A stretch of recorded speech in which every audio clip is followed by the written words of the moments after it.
तो एवरीवन, स्वागत है आप सभी का हमारे यूट्यूब चैनल पर। कैसे हैं आप सभी लोग? उम्मीद है आप सभी लोग अच्छे होंगे और आपकी एम्स की तैयारी बहुत अच्छी चल रही होगी। जैसा कि आपको पता है, एम्स सीआरई एग्ज़ाम में बहुत कम टाइम बचा है गाइस। आपके पास बहुत कम टाइम है कि आप एम्स की तैयारी, एम्स सीआरई का एग्ज़ाम जो है वो 25 एंड 26 में होना है। उसके लिए आपको इस टाइम पर बहुत ज़्यादा अच्छे से रिवीजन एंड प्रैक्टिस की ज़रूरत है। तो मैं रेगुलर क्लासेस अपलोड नहीं कर पा रही हूँ। उसका रीज़न ये है कि मेरी अभी तबीयत ख़राब हो गई है। आज भी मेरा पूरा गला ख़राब है, लेकिन मैं इस वीडियो को रिकॉर्ड कर रही हूँ। आज की सेशन में हम लोग एम्स जोधपुर की पीवाईक्यूज़ देखने वाले हैं। ये पीवाईक्यूज़ की सीरीज़ हमने पहले चलाई थी, जिसमें हमने 50 क्वेश्चंस ऑलरेडी अटेम्प्ट कर चुके हैं। आज की वीडियो में हम नेक्स्ट 50 क्वेश्चंस को देखने वाले हैं। इन 50 क्वेश्चंस को आप खुद से सेल्फ अटेम्प्ट करिए और ये देखिए कि आप अपने क्वेश्चंस को कर पा रहे हैं कि नहीं। ये क्लास आपके लिए बहुत ज़्यादा बेनिफिशियल रहने वाली है, क्योंकि पीवाईक्यूज जो होते हैं वो लास्ट टाइम पे बहुत ज़्यादा बेनिफिशियल रहते हैं। आपको ये all central and state level के एग्ज़ाम्स के लिए ये क्लास इम्पॉर्टेंट है। M C R E, D M E R जो कि महाराष्ट्र का एग्ज़ाम है, and P G I Chandigarh, इनके लिए ये क्लास बहुत ज़्यादा इम्पॉर्टेंट है। तो आप लोग 50 क्वेश्चंस को बहुत अच्छे से अटैम्प्ट करिएगा। इन क्वेश्चंस को आज हम एक्सप्लेनेशन के साथ देखने वाले हैं। फर्स्ट क्वेश्चन है हमारा, पहला क्वेश्चन है, which of the indicate that material being examined has arisen from the lower respiratory tract. तो कौन सा ऐसा ऑप्शन है हमारा जो लोअर रेस्पिरेटरी ट्रैक्ट से अराइजन हुआ है, मतलब कौन सा मटेरियल है जो लोअर रेस्पिरेटरी ट्रैक्ट में देखने को मिलता है। ऑप्शंस है हमारे, neutrophils, squamous cells, red blood cells, एल्बुलर सेल्स। तो लोअर रेस्पिरेटरी ट्रैक्ट में देखने वाले हैं आप एल्बुलर मैक्रोफेजेस। एल्बुलर मैक्रोफेजेस जो है वो लोअर रेस्पिरेटरी ट्रैक्ट में देखने को मिलती है। इसका सही आंसर है आपका डी। डी आपका करेक्ट ऑप्शन है। नेक्स्ट क्वेश्चन है सीमन एनालिसिस। क्वेश्चन नंबर 2 है, semen analysis should be perform with in how much time of its collection. मतलब अगर आपने सीमन को कलेक्ट किया है तो आपको कितने टाइम में, हाउ मच टाइम, कितने टाइम में आपको उसको परफॉर्म कर देना चाहिए, मतलब लैब में उसको लगा देना चाहिए। 24 आवर्स, फर्स्ट आवर, 12 आवर्स या फिर 6 आवर्स। तो आपको सीमन एनालिसिस आपको 1 घंटे के अंदर कर देनी चाहिए। अगर आप टाइम ज़्यादा लेंगे, अगर आप डिले करेंगे तो उससे आपकी रीडिंग गलत आएगी। इसलिए आपको 1 घंटे के अंदर इस टेस्ट को कर देना चाहिए। इसमें सही आंसर आपका सेकेंड है। नेक्स्ट क्वेश्चन है हमारा, क्वेश्चन नंबर 3। क्वेश्चन नंबर 3 है, Sudan dye used in the microscopic examination of stool will stay neutral fat. मतलब जो सुडान डाई है हमारी, वो हम माइक्रोस्कोपिक एग्जामिनेशन में यूज़ करते हैं, पहली बात। दूसरी बात, जब हम स्टूल का माइक्रोस्कोपिक एग्जामिनेशन कर रहे हैं तो सुडान डाई से हम फेट का, सुडान डाई जो होती है वो फेट एग्जामिनेशन के लिए ही होती है। फेट को स्टेन करने के लिए हम सुडान डाई यूज़ करते हैं। तो सुडान डाई से हम फेट को स्टेन करेंगे। उसमें पूछा गया है कि जो न्यूट्रल फैट है उसका कलर किस तरह का दिखाई देगा। ऑप्शन ए है, from pale orange to red, from pale yellow to green, from pale yellow to brown, या फिर from pale yellow to black. तो 4 ऑप्शंस दे रखे हैं इसमें। तो इसका सही आंसर आपका फर्स्ट है, from pale yellow to orange.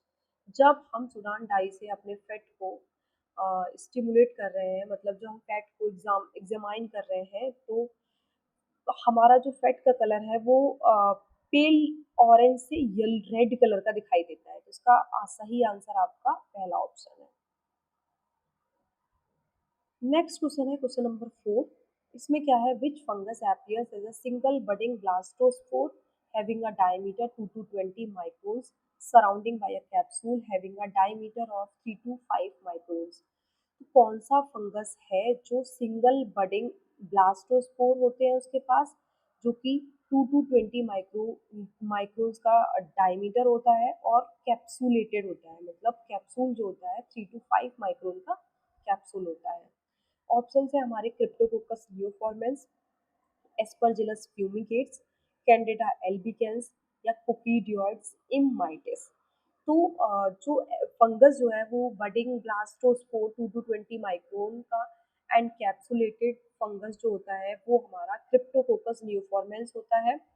ये इसका सही आंसर है और आंसर नंबर 1 इसका सही है। नेक्स्ट क्वेश्चन है which of the following is an organic substance present in CSF। CSF में सॉरी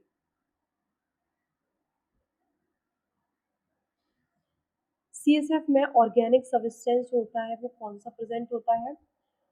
कैल्शियम, सोडियम, पोटेशियम या फिर यूरिया। तो आप ये देख सकते हैं कि यूरिया जो है वो अकेला ऑर्गेनिक है यहाँ पे, ये ऑर्गेनिक सब्सटेंस है।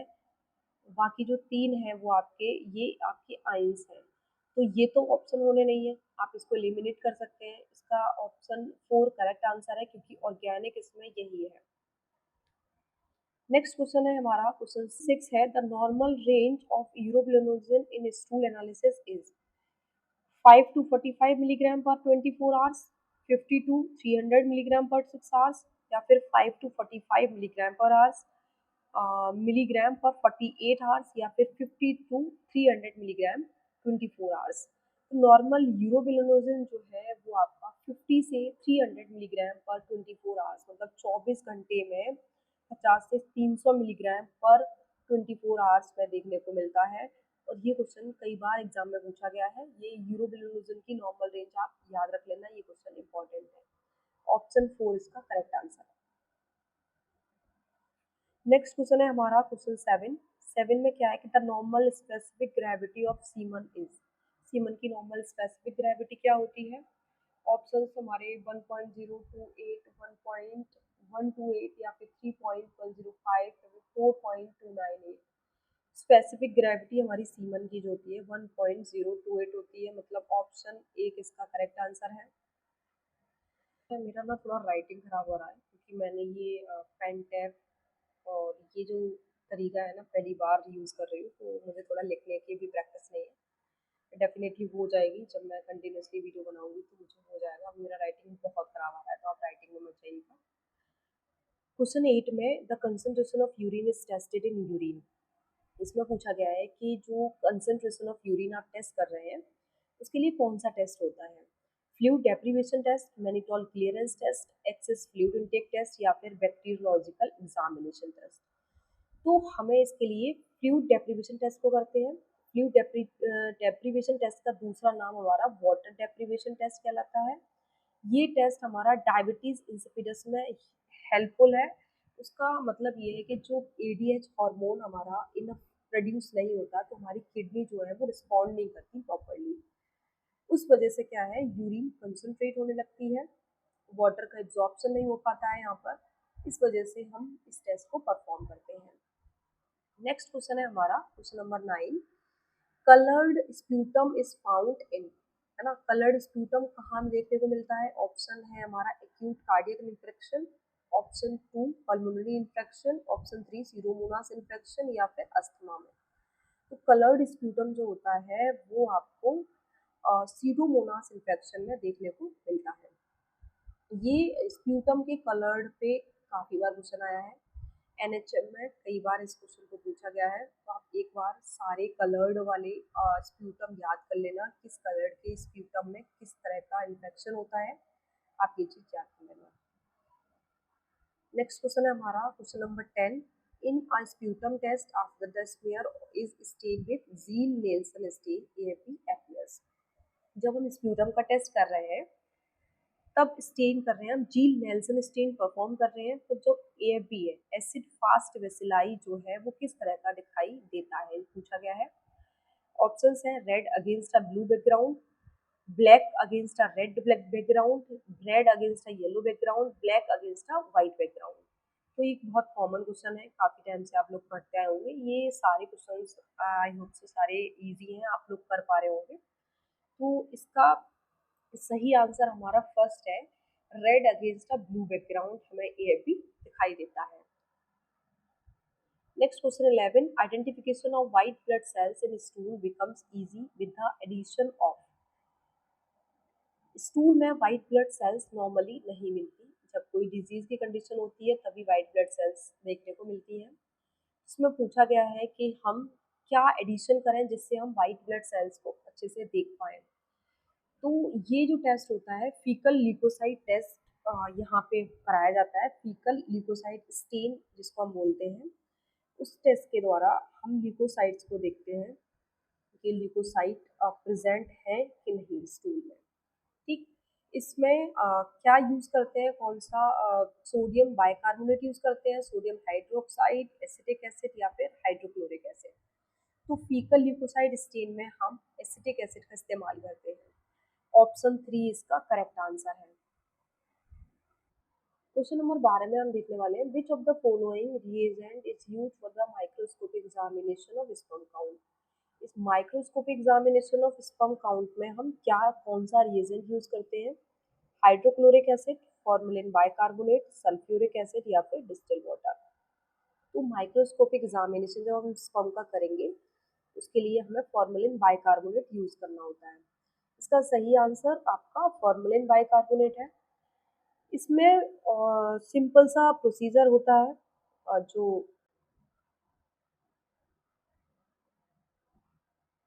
इसका प्रोसीजर देख लेते हैं। सिंपल सा क्या है कि कुछ स्टेप्स में होता है। पहली स्टेप्स आपकी लिक्विफेक्शन टाइम हम देखते हैं क्या है। दूसरी स्टेप में आप डाइल्यूशन करते हैं। ठीक, तीसरी स्टेप में आप मिक्सिंग करते हैं और फोर्थ स्टेप में आप चैम्बर प्रिपरेशन करते हैं। चैम्बर प्रिपरेशन करते हैं एंड लास्ट स्टेप में आप काउंटिंग करते हैं। ठीक, तो जो माइक्रोस्कोपिक एग्जामिनेशन है उसमें आपकी 5 स्टेप्स यूज हो रही है। ये लिक्विफिकेशन बेसिकली आपका 20 से 60 मिनट का इसका टाइम होता है।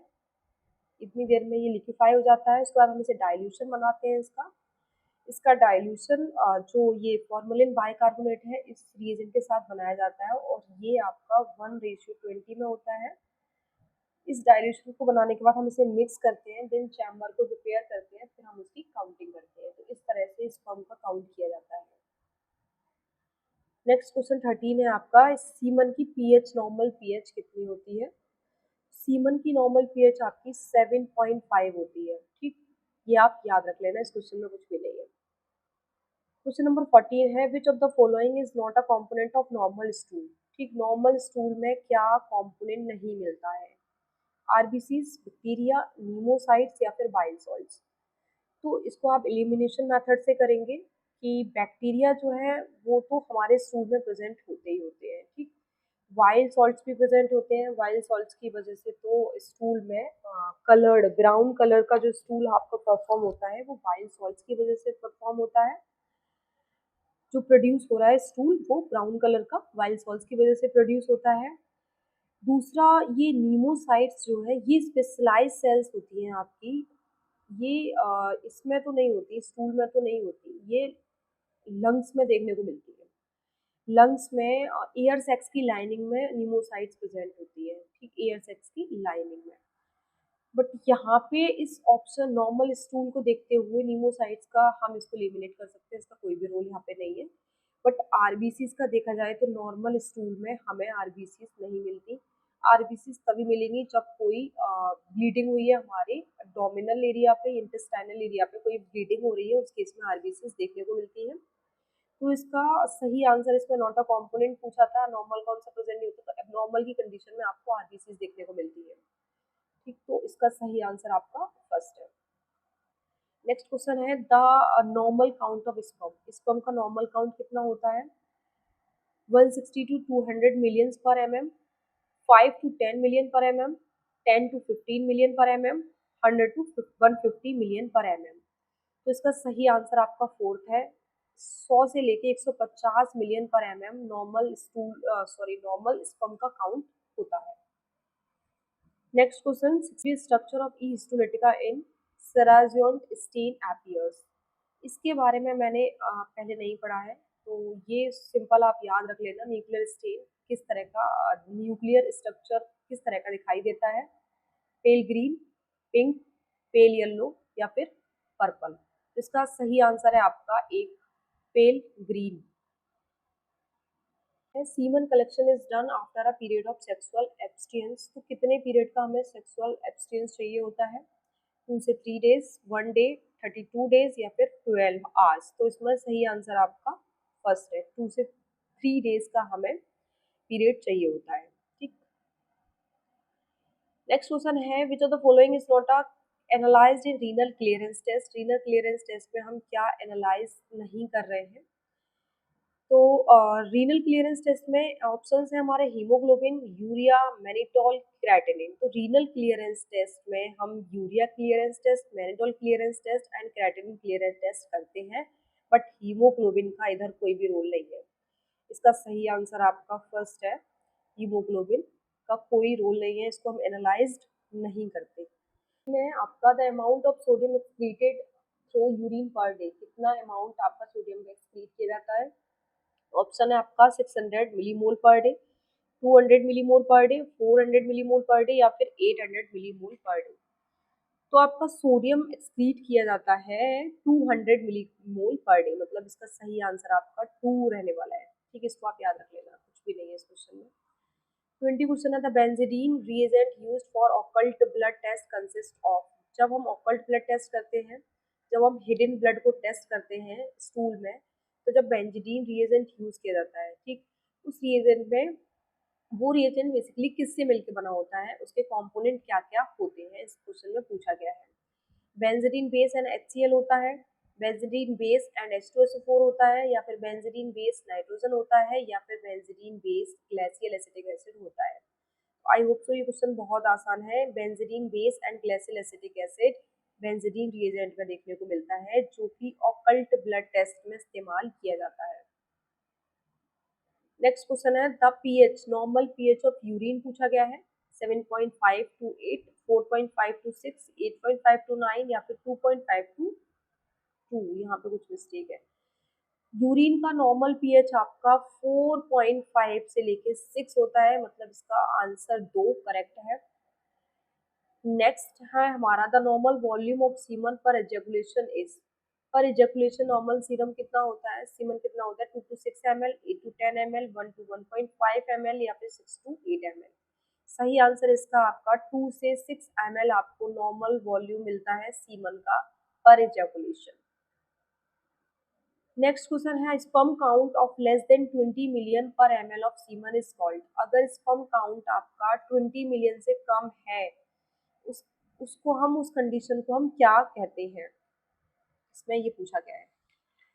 तो ऑप्शंस हैं आपके एजूस्पर्मिया, टेट्राजूस्पर्मिया, एस्पर्मिया या फिर ओलिगोस्पर्मिया। तो इसका सही आंसर आपका एजूस्पर्मिया है, सॉरी ऑप्शन 4 है इसका सही आंसर, ओलिगोजूस्पर्मिया। एजूस्पर्मिया जो होता है इसमें आपका कंप्लीट लॉस होता है, ठीक, कंप्लीट एब्सेंस ऑफ स्पर्म, किसमें? एजूस्पर्मिया में। दूसरा आपका जो टेट्राजूस्पर्मिया है, इसमें आपकी स्पर्म आपको एबनॉर्मल शेप के दिखाई देंगे। अगर क्वेश्चन में एबनॉर्मल शेप के लिए पूछा गया है तो आपको टेट्राजूस्पर्मिया लगाना है, और एस्पर्मिया में आपको स्पर्म जो मिलेंगे with sperm sorry complete absence of semen. यहाँ पे आपको कंप्लीट एब्सेंस ऑफ सीमन, मतलब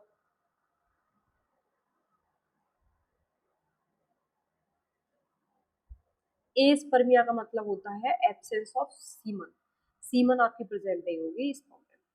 तो इसका सही आंसर ओलिगोजियोस्पर्मिया है। अगर 20 मिलियन से कम आपका सीमन काउंट स्पर्म काउंट आ रहा है, इसका मतलब है ओलिगोजियोस्पर्मिया है आंसर।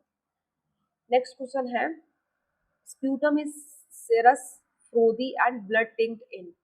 स्प्यूटम किस कंडीशन में सेरस, फ्रोदी एंड ब्लड टिंक्ड दिखाई देता है?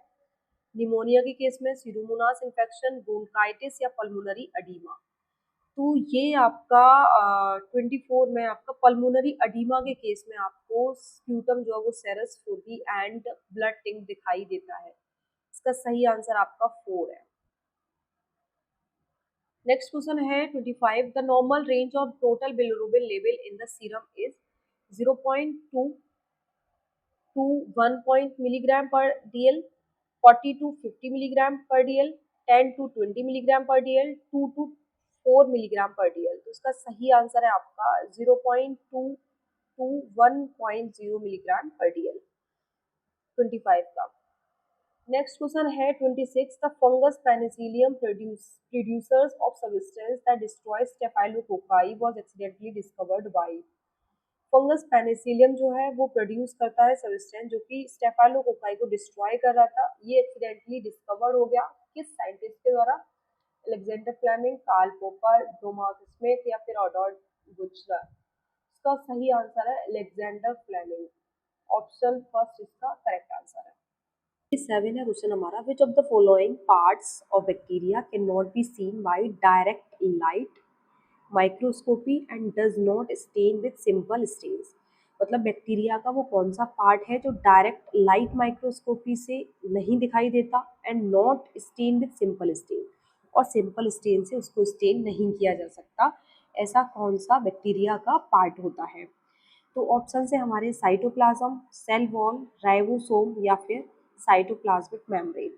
तो इसका सही आंसर है आपका सेल वॉल। सेल वॉल ऐसा बैक्टीरिया का पार्ट होता है, बैक्टीरियल सेल का पार्ट होता है जो कि डायरेक्ट लाइट माइक्रोस्कोपी से दिखाई नहीं देता और ना ही उसे हम सिंपल स्टेन से स्टेन कर सकते हैं। उसका रीज़न ये है कि ये बहुत ज़्यादा very thin size, very thin size, thin size की वजह से ये दिखाई नहीं देता है डायरेक्ट लाइट माइक्रोस्कोपी से। इसके लिए हमें कुछ स्पेशल स्टेन यूज़ करने होते हैं, उसके बाद हम इसे देख सकते हैं। स्पेशल टेक्निक, स्टेनिंग टेक्निक हमें यूज़ करनी होंगी सेल वॉल को देखने के लिए। तो इसका सही आंसर आपका ऑप्शन नंबर 2 इसका करेक्ट आंसर है। नेक्स्ट क्वेश्चन है हमारा 28, the electron microscope is use to the examination of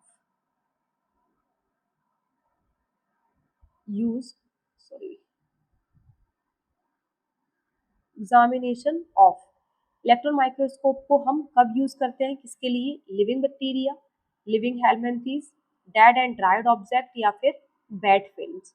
तो इलेक्ट्रॉन माइक्रोस्कोप को हम यूज करते हैं for dead and dehydrated system के लिए। उसका रीज़न ये है कि ये यहाँ पे high vacuum and electron beam use किया जाता है। इलेक्ट्रॉन माइक्रोस्कोपी में हाई वैक्यूम और बीम यूज़ किया जाता है, इलेक्ट्रॉन बीम यूज़ किया जाता है, जिसकी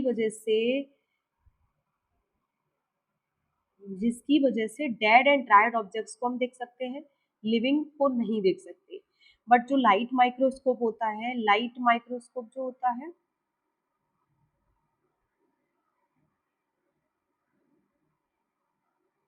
इससे हम लिविंग एंड डेड दोनों ऑर्गेनिज्म को देख सकते हैं, लिविंग को भी और डेड को भी। बट इलेक्ट्रॉन माइक्रोस्कोप से हम सिर्फ और सिर्फ डेड और ड्राइड ऑब्जेक्ट्स को ही देख सकते हैं। इसका सही आंसर है आपका ऑप्शन 3 इसका सही आंसर है। क्वेश्चन है, the presence of violet spherical bacteria on gram staining in pus. Options हैं gram positive cocci, gram positive bacilli, gram negative cocci या ग्राम पॉजिटिव रॉड्स। तो जो वॉयलेट कलर दिखाई देता है बैक्टीरिया में ग्राम स्टेनिंग के टाइम पे, वो हमारा होता है इसमें 29 में सही आंसर होगा ग्राम पॉजिटिव कोकाई, मतलब ऑप्शन फर्स्ट इसका करेक्ट आंसर है। फर्स्ट को हम टिक कर लेंगे। नेक्स्ट 30 देख लेते हैं, which of the following is a principal constituent of bacterial cell. Bacterial cell का प्रिंसिपल कॉन्स्टिट्यूएंट क्या होता है? वाटर, लिपिड, प्रोटीन या फिर पॉलीसेकेराइड। तो बैक्टीरियल सेल का प्रिंसिपल कॉन्स्टिट्यूएंट आपका वाटर होता है। ये बहुत इजी क्वेश्चन है, इसका सही आंसर है आपका ऑप्शन ए। वाटर जो है वो प्रिंसिपल कॉन्स्टिट्यूएंट होता है। वन है, the colour code red in biomedical waste management is use to indicate the disposal of. Colour code red biomedical waste में किसके लिए यूज किया जाता है, क्या इंडिकेट करता है ये? Liquid waste, sharp waste, animal waste या फिर माइक्रोबायोलॉजिकल वेस्ट। तो इसको भी हम सिंपल एलिमिनेशन मेथड से निकालेंगे। लिक्विड वेस्ट जो होता है ये आपका रेड एंड येलो दोनों में जा सकता है। शार्प वेस्ट जो होता है वो आपका व्हाइट में जाएगा ओनली। एनिमल वेस्ट जो आपका होता है वो येलो में जाएगा। माइक्रोबायोलॉजिकल वेस्ट जो है ये ऑप्शन बचता है फॉर रेड विन। तो इसका सही आंसर है आपका ऑप्शन 4, माइक्रोबायोलॉजिकल वेस्ट जो है वो कलर कोड रेड में जाता है। नेक्स्ट क्वेश्चन है question number 32, the tool for transferring and sticking culture, micrometer, vortex mixture, incubator या फिर इनोकुलेटिंग लूप। तो कौन सा टूल होता है जो कि स्ट्रेकिंग कल्चर में यूज किया जाता है, तो ये होता है आपका इनोकुलेटिंग लूप। ऑप्शन 4 इसका करेक्ट आंसर है।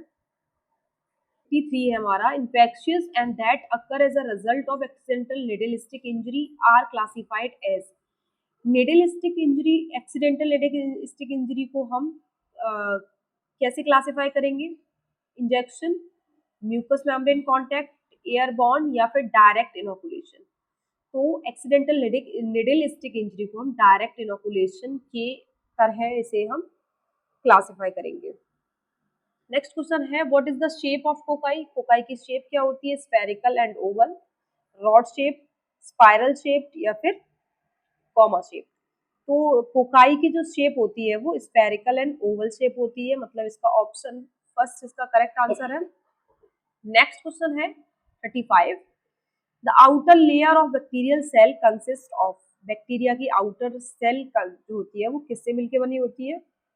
Cell wall, vacuoles, nuclear body या फिर राइबोसोम। बैक्टीरिया की जो सेल है वो आउटर लेयर सेल वॉल की बनी होती है, ठीक। ऑप्शन 1 इसका करेक्ट आंसर है। नेक्स्ट क्वेश्चन है, reflected light is used in which type of microscope?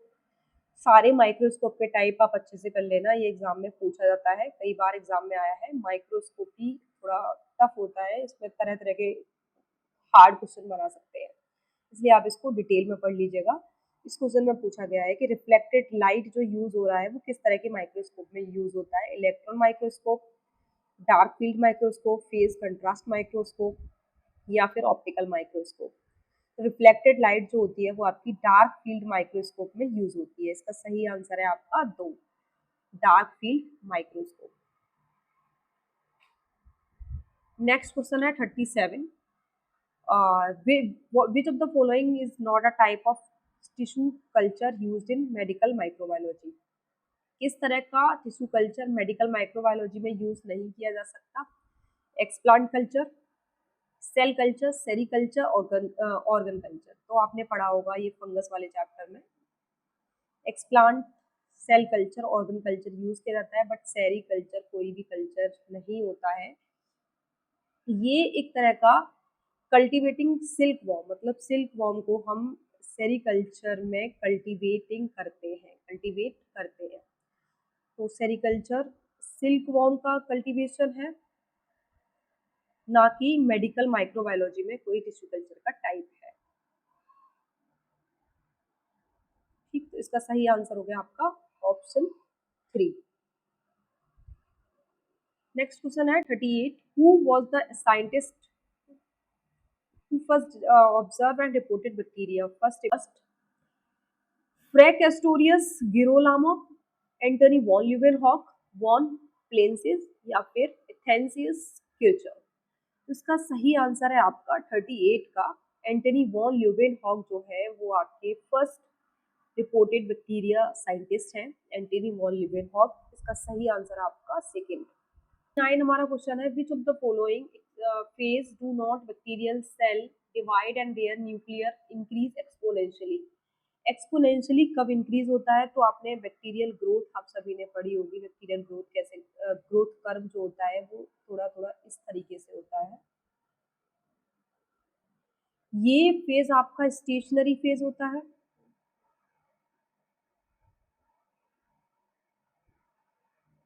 ठीक। ये वाला आपका डेथ फेज होता है, ये वाला आपका लॉग फेज होता है और ये वाला आपका लेग फेज होता है। इस टाइम पे बैक्टीरिया जो है डिवाइड करने के लिए तैयारी करता है और या इस जगह पे एक्सपोनेंशियली ग्रोथ करता है। तो ये वाला बेसिकली इसमें पूछा गया है कि कौन सा ऐसा पार्ट है जो इंक्रीज एक्सपोनेंशियली। तो ये लॉग फेज वाला जो पार्ट है ये इंक्रीज, तो उसमें ऑप्शन है आपके स्टेशनरी फेज, लॉगरिथमिक फेज या फिर फेज ऑफ डिक्लाइन या फिर लेग फेज। तो आप इसमें से बता सकते हैं कि इसका सही आंसर है option number 2, logarithmic phase. Next question है, which of the following does not possess a flagella exterior to its cell? Option है आपके Helicobacter pylori, Vibrio cholerae, Campylobacter या फिर स्पाइरोकीट्स। इसका सही आंसर है आपका स्पाइरोकीट्स। ठीक, option 4 is correct answer. Next one है, in an incubator the routine temperature maintain for the purpose of bacterial growth. Bacterial growth के लिए रूटीन टेम्परेचर कितने पे मेंटेनेंस होनी चाहिए? 18 से 20 डिग्री सेंटीग्रेड, 35 से 37 डिग्री या फिर 48 टू 50 या फिर 28 टू 30। इसका सही आंसर है आपका 35 टू 37 डिग्री सेंटीग्रेड जो है वो बैक्टीरिया के लिए एक इंक्यूबेटर में रूटीन टेम्परेचर सेट किया जाता है। ठीक, 35 टू 37 मोस्टली बैक्टीरिया इसी पर ग्रो करते हैं। नेक्स्ट क्वेश्चन है, which of the following is not an example of continuous cell line. Continuous cell line का क्या एग्जांपल नहीं है? HeLa cell, KB cell, Hep two cell या फिर WI38। तो ये वाला आंसर जो है करेक्ट है इसका। ये कंटीन्यूअस सेल लाइन का एग्जांपल नहीं है, बट हेला, केबी एंड हैप2 ये जो है वो कंटीन्यूअस सेल लाइन की एग्जांपल है। तो ऑप्शन 4 इसका करेक्ट आंसर है। नेक्स्ट क्वेश्चन है, the following do not possess a stable morphology due to the lack of cell wall। ठीक, स्टेबल मॉर्फोलॉजी है लेकिन उसमें सेल वॉल प्रेजेंट नहीं है, लैक ऑफ सेल वॉल है। तो वो किस में होता है? स्पायरोकीट्स, वेसिलाई, नीमोसाइट्स या फिर माइकोप्लाज्मा। तो ये क्वेश्चन बहुत इजी है, सबको पता होगा, माइकोप्लाज्मा इसका सही आंसर है। नेक्स्ट क्वेश्चन है, which of the following is not a characteristic of cell wall gram positive bacteria. Gram positive bacteria की सेल वॉल का कैरेक्टरिस्टिक कौन सा नहीं है ऑप्शन में? ऑप्शन एक है absence of sulphur containing amino acid, absence of teichoic acid, absence of lipid या फिर थिक सेल वॉल। तो ग्राम पॉजिटिव सेल वॉल में absence of sulphur containing amino acid ये सही है, इसमें सल्फर कंटेनिंग अमाइनो एसिड नहीं होते। But absence of teichoic acid ये वाला सही आंसर नहीं है। ग्राम पॉजिटिव बैक्टीरिया में टीकोइक एसिड प्रेजेंट होता है बट लिपिड नहीं होती, तो एब्सेंस ऑफ लिपिड ये आंसर इसका सही नहीं है। थिक सेल वॉल होती है, ये वाली बात भी ठीक है। ठीक, इसका सही answer absence of teichoic acid ऐसा नहीं है, पॉजिटिव बैक्टीरिया में टीकोइक एसिड प्रेजेंट होता है, तो इसका सही आंसर है सेकेंड। नेक्स्ट क्वेश्चन है हमारा, the limit resolution for visualisation of structure with unaided eye. Unaided eye क्या होती है?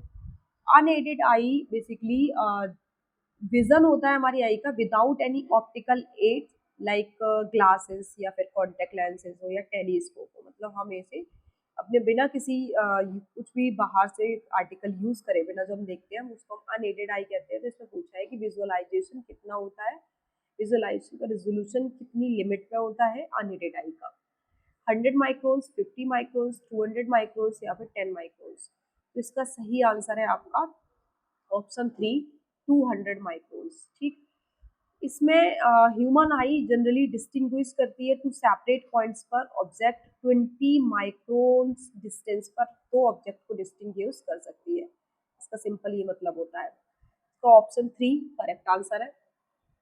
नेक्स्ट क्वेश्चन है, which of the following equipment is used to sterilisation of glassware and material that are spoiled by the moist heat, heating mantle, autoclave, hot air oven, incubator. तो ये बहुत ही easy question है, सबको पता होगा इसका answer, hot air oven इसका answer है।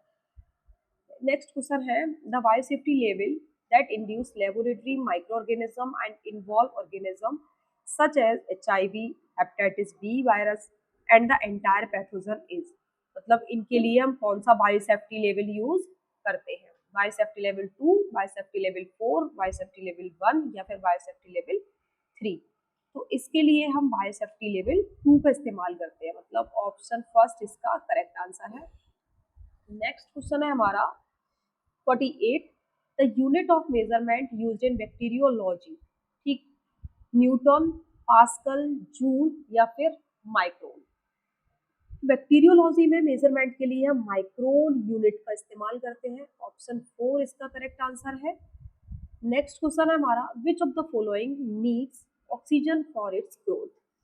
किस बैक्टीरिया के लिए ऑक्सीजन की नीड होती है? विब्रियो कोलेरी, प्रोपिनोबैक्टीरियम, क्लॉस्ट्रीडियम या एक्टिरोमाइसिस। तो विब्रियो कोलेरी जो बैक्टीरिया है उसके लिए ऑक्सीजन की जरूरत होती है, तो इसका ऑप्शन फर्स्ट इसका करेक्ट आंसर है।